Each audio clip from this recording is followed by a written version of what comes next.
Hey there, everybody in YouTube land. I hope your day has been blessed. It is me, Sandman Mystery Comics, known as Jim, and I'm doing another video after the claim sale because my mail came and I had two things arrive today that I was really jazzed about getting, and I got them very dirt cheap, so that was even better. Uh, you know. Um, First thing I'm going to talk about is some Robert E. Howard pulp stuff. Now, everybody knows Robert E. Howard for Conan, but he did so much more. He created this crazy sailor character that was always getting into fights and doing all kinds of nutty stuff. Um, Kind of like if Popeye were real, uh, and just real alpha male stuff. And then he created King Kull, which people know because they did make a movie of King Kull with Kevin Sorbo in the 90s there. And he created another king that was a king of the Picts, and I can't remember his name, Brock Talk Moore or something weird like that. But one of my favorite characters was his Puritan warrior, um, Solomon Kane, who he did get a movie.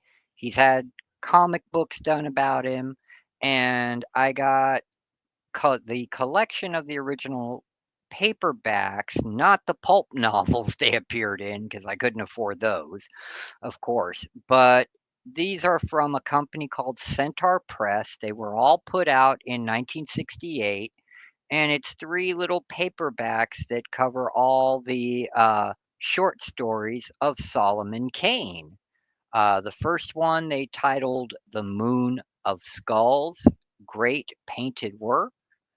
And I mean, these are in fantastic condition. There's a little color rub on them, but for a paperback novel, that's just awesome. Okay. And the reason they say the second big edition is the first edition was a Conan book. I think it was Red Nails. And then they did Solomon Kane, which was that one. And then the next one is called The Hand of Cain. This is volume 2. This is in much better shape than volume 1. No color rub, just a little mark down here at the bottom on the back cover. And lastly is volume 3, just called Solomon Kane. Okay. And this one's got a lot of rubbing on it and all that. But I mean, the pages inside still very off white, to white. And I don't want to open them up too much. I will be reading them, but when I read like this so I don't mess it up. But see, ah, can't trying to get it there so you can see. But yeah, 1968, you know. And this has in it an introduction, The Right Hand of Doom, Red Shadows, Rattle of Bones, The Castle of the Devil, Blades of the Brotherhood, The Return of Sir Richard Grenville, and Solomon Kane's Homecoming. So seven short stories in here, not counting the introduction. And it's like that for each of the novels, the paperback collections.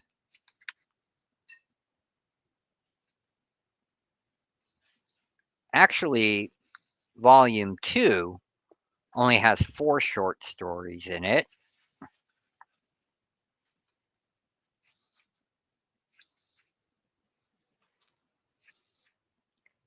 And volume 1 only has 3. Okay. Um, so he wrote those really great character strict moral code. I mean, almost like Steve Ditko's objectionist views where A is A and A can be nothing but A. A can't be B kind of guy. And he fought all kinds of crazy, evil stuff, you know, cannibals, Satan worshippers, all this just crazy, crazy stuff, you know. So, very happy to have these. Can't wait to sit down and read them. All right. The next thing is in the sword and sorcery vein. These are comics. I'll show them to you. And I got a great deal on the full set of these. Uh, the scripts are written by Howard Chaykin. The pencils and covers are all done by Mike Mignola. This is from 1990, so 3 years before Mike Mignola created Hellboy and became super famous. And inked by the great legend Al Williamson. So, I mean, and they're two iconic characters that have been around since 1939. You're not going to know what it is. I'm going to tell you. Fritz Leiper's Fafford and the Grey Mouser. They were put out by Marvel through their Epic Comics imprint. It's a 4-issue prestige format that covers a lot of the short stories, which were in the pulps, okay, till the pulps died. Remember, the pulps magazines lasted from 1896 to around 1955, 1956. So the pulps had a big following for many years. They lasted through the golden age of comics, but they couldn't make it through the silver age. That's when the pulp magazines started dying. And a lot of the pulp characters got adapted into comic books, like Fafford and the Grey Mouser, like Solomon Kane, the Shadow, Doc Savage, the Spider. But those are for other videos. Okay. um, let's go ahead and look at some of this Fafford and Grey Mouser stuff. Okay. Um, and Fafford and Grey Mouser are so or were so popular at one time in second edition AD&D deities and demigods. Okay, they were included in there. The Lankmar, because that's the name of the city, Lankmar. That everything they do happens around. Um, they were in there as heroes, has their own death, all that kind of stuff. And in one of the books they do meet death too. Um, I mean, these look like they've never been read. There's no creases. They're prestige format, so each one is like either 48 or 64 pages. Look at that. Back cover, black. There's no color rub, no nothing. And I mean, it's just unadulterated Mike Mignola. You can you can tell from the artwork, especially like there, that stone statue, and Fafford is a massive barbarian from the north, and Grey Mouser is a very short, thin man, shorter than me, but about as thin. He was 5 feet tall. He's a thief and a barbarian, and they went around together having adventures. Okay, just fun stuff. Fun, fun, fun. And here we go. There they are, as only Mike Mignola can do them. And I'm probably pronouncing Mike's last name wrong. I think we all get it wrong. I'm very sorry, Mike. Didn't mean to do that. I mean, I met the guy a few years ago and had him sign this little Hellboy figure I had and stuff, so, you'd think I'd get his name right. But yeah, I just love this stuff. Pulp stuff at its finest. Swords and sorcery at its finest. Only thing better is Michael Moorcock's Eternal Champion stuff like uh, Elric, Hawkmoon, um, Quorum, all that kind of stuff, you know, which I'll probably do a video on at a later date. Um, but yeah, these guys were part of AD&D, second edition AD&D, the deities and demigods. It was the same one that had the Elric gods and demons in it and had H.P. Lovecraft's Cthulhu mythos in it that got banned because of the H.P. Lovecraft stuff. And when they revised the book and published it again, none of those guys were in there, just the normal gods and demons and stuff, you know. Um, so look it up. That can be verified online. You can find a PDF copy somewhere and check out Fafford's and Grey Mouser's stats and how they'd play in old school second edition AD&D, which I prefer to play. I even being a DM, I prefer to play it because I just don't like the new stuff. I like that they made new races like the Dragonkin and all that kind of stuff. I'm just not into all the other stuff they did.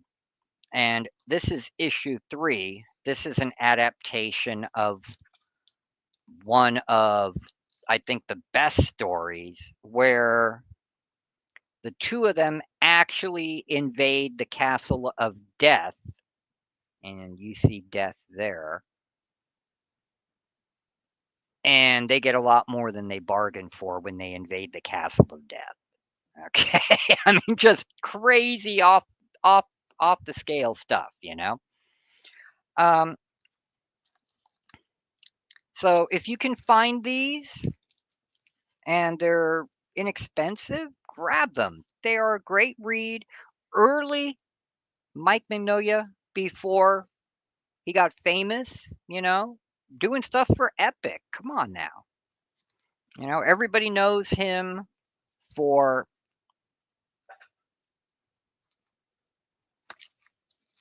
excuse me, everybody knows him for Hellboy, but not his other earlier works. So it's worth checking out, guys. Um, that's my video for tonight. And I'm gonna let you guys know I'm gonna probably take a hiatus on the claim sales for a few weeks, uh, just because need it, need a mental health break. I'll still be doing videos like this. You'll still see me on Aaron and Matt's channel if they have me, and I'll still be going to like Aaron's auction and Robert's auction and Matt's auction, uh, and being selective about what I buy. Unless my wife is there and wants Jonah Hex and Batman, and then I'm buying everything under the sun because there's so much Batman out there. Um, it's just need a mental health break. Um, I can't pay for the shipping, guys. I'm sorry, it just doesn't make sense. You know, I do want to get rid of the books to free up the space. My wife wants that, but she also doesn't want me to lose money on it either. Because like I said, made $230 in sales on the last claim, and $167.85 of it went to shipping UPS Ground Advantage, you know, because they go by weight and by size and by distance. And, that's about it.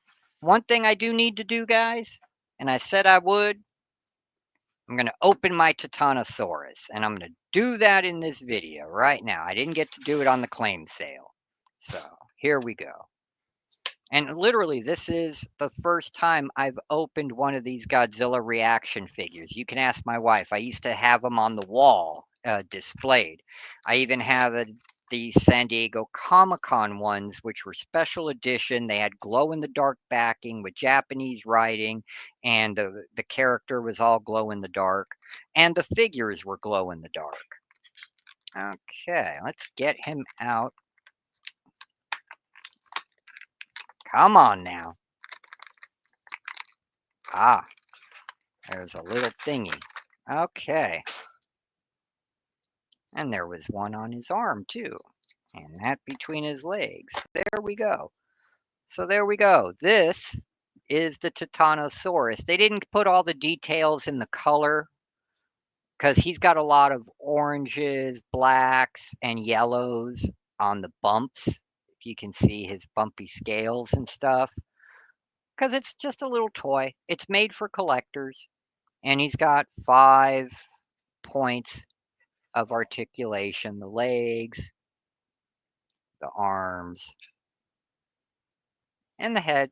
No, actually, this one's got 6 because the tail, too. And he had no powers except he was really strong. He was able to go toe to toe in, fist fighting with the Showa era Godzilla in 1975's Terror of Mechagodzilla, which was the last movie of the Showa era. They didn't make another Godzilla movie until 1984, which began the Heisei era, which we got in 1985, and we got that horrible, horrible copy that Roger Corman did through New World Godzilla 1985. So if you check out Godzilla 1984 uncut, subtitled, I'm sure there's a copy somewhere here on YouTube or the Internet Archive, and just watch it and enjoy it. Completely different movie, very serious, deals with the Cold War era too, because that was right around the time the Berlin Wall, before the Berlin Wall fell and all that. This is one of my favorite characters, that isn't Godzilla. As long as Godzilla didn't do his atomic breath, they went toe to toe, you know. Um, Another one that I like a lot too is Gorosaurus. Gorosaurus in 1968's Destroy All Monsters has this. The only thing he has is what is called the kangaroo kick. He's basically looks like a giant Allosaurus, and he's got these super beefy legs, right? I mean, just muscular thighs and all that. Like that's all he worked out, and he's got a super long tail. And he would get back on his tail and use the springboard from the tail and use the thigh muscles to kick. And it knocked down King Kong several times in King Kong Escapes. And in Destroy All Monsters, when King Ghidorah came and most of the monsters converged to fight King Ghidorah, and they're having a hard time fighting the 3 heads and the uh, with him shooting out his gravity beams and flapping his wings, causing wind everywhere. Gorosaurus was behind King Ghidorah, and Kangaroo kicked him, got him on the ground, and that's when Godzilla starts curb stomping the heads. True, watch it. The movies are really good. They're fun, fun, good, cheesy, clean fun. Anyway, rambled on enough. Thanks for watching. Like, share, comment, subscribe, and God bless you. And the next video I do is going to be, oh, and there's my cat Kalua. Everybody say hello to the blue-eyed princess Kalua. Okay.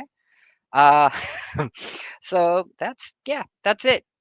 Kalua and I say bye and God bless. And my next video will be about the shadow. There you go. So stay tuned. That'll be fun. Night, everybody.